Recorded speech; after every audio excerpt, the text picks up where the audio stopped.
Welcome to Book 2 in the Horrors and Hoagies series, Tortured Souls. In this, we will cover chapters 9 through chapter 11. We encourage you to immerse yourself in the exciting events that unfold. From thrilling action scenes to heart-pumping moments of suspense, Tortured Souls is sure to keep you on the edge of your seat.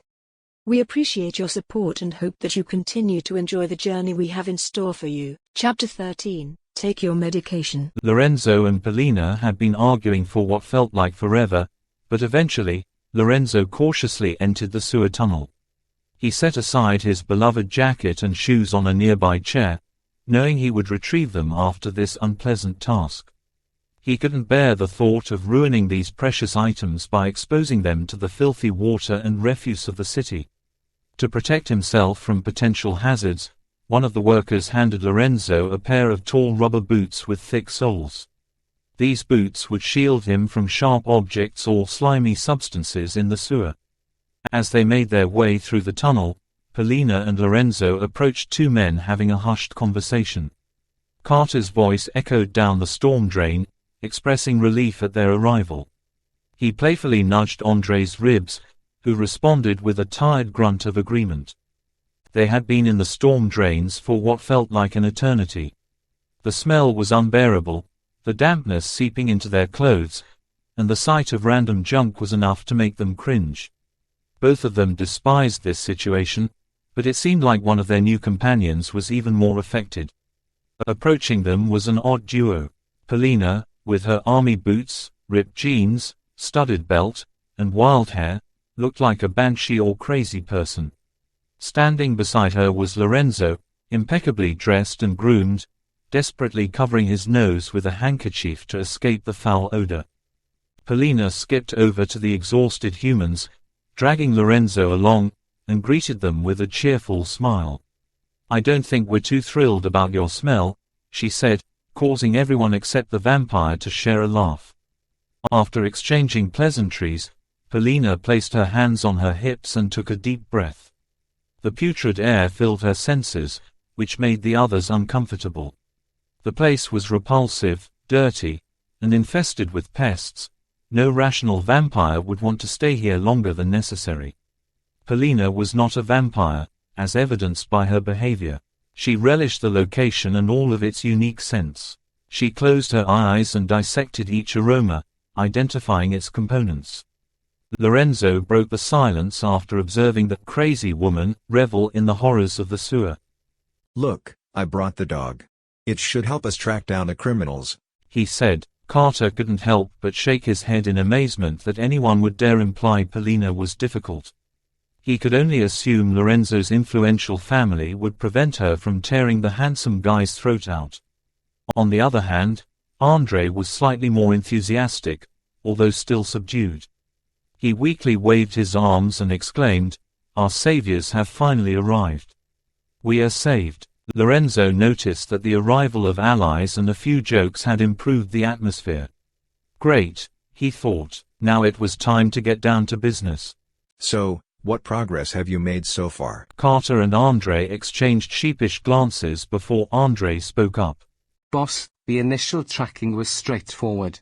We found scrapes on the walls, which we believe were caused by removing the outer vault wall. They had installed a short rail to transport equipment.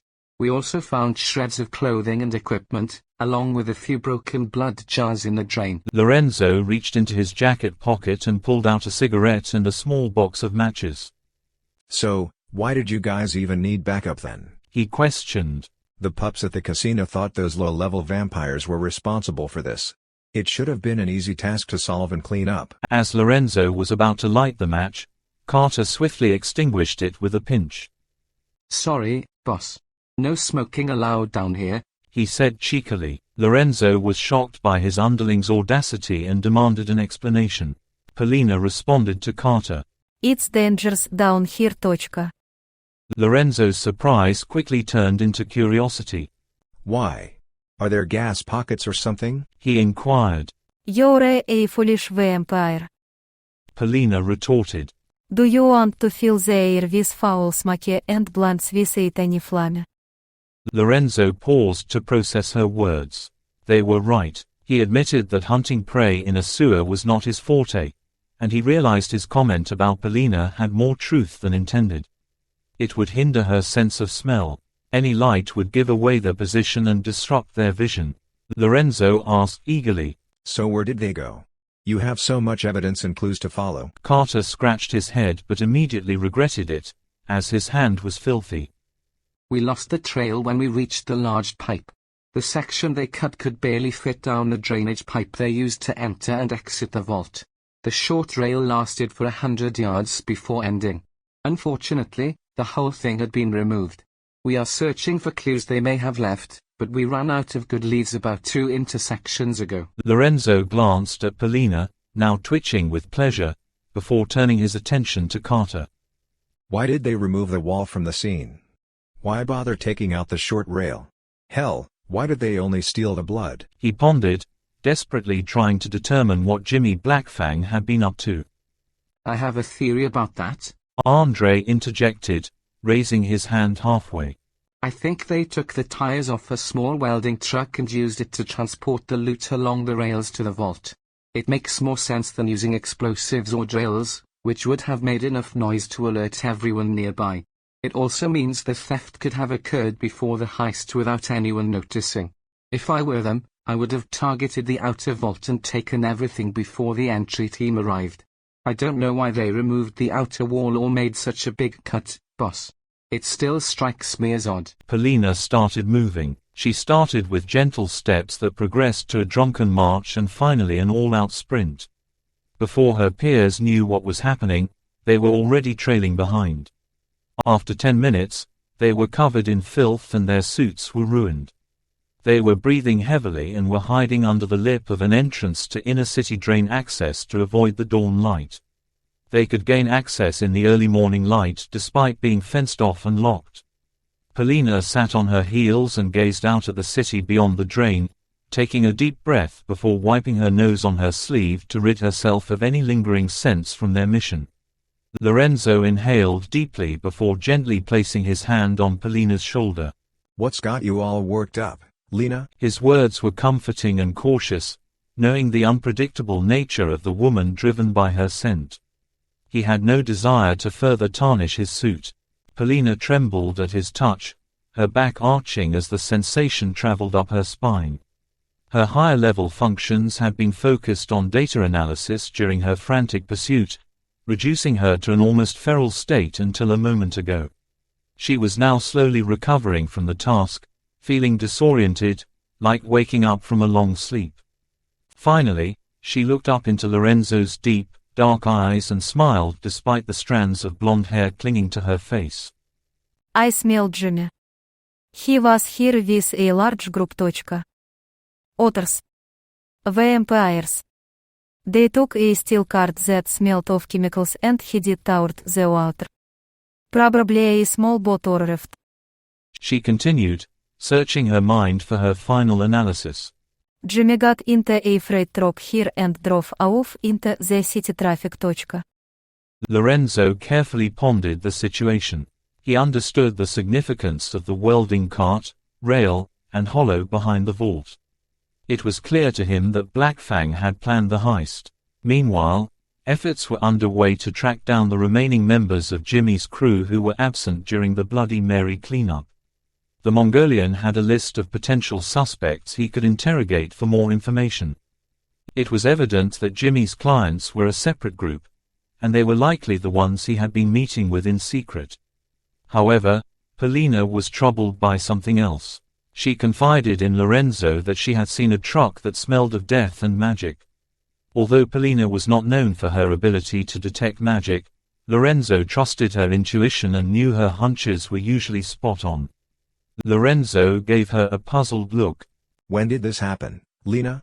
Are we dealing with Chinese ghosts again?" Andy peered out. Boss? I think I know where we're at. We're about a mile away from the casino. I had come this way to get chow and had seen a truck sitting near here. The truck had a big red leaf on it. "That's a long walk for a bite to eat?" Well, yeah. The shop I like is a ways off and I was going to get a pie for all the people slaving away at keeping the casino humming. Did not pay it any mind till I got back and the casino was on in a lather. Lorenzo's expression turned serious. Red leaf? Jimmy was bringing in people from Canada. If you spot that leaf again, you'll know it's him? The blonde nodded in agreement. Carter and Andre sat back, oblivious to the rest of the hushed conversation. They exchanged knowing looks, finding amusement in the growing camaraderie between their bosses. Lorenzo, however, couldn't bring himself to burst their bubble. As he was about to resume his discussion with his partner in crime, a troubling thought crossed his mind. He glanced upwards and his fears were confirmed. The path they took was rapidly turning dangerous. The light seeped through the metal grates and massive outflow pipes, resembling a welding torch rather than a friendly gesture. Turning to go deeper inside caused him to curse out loud.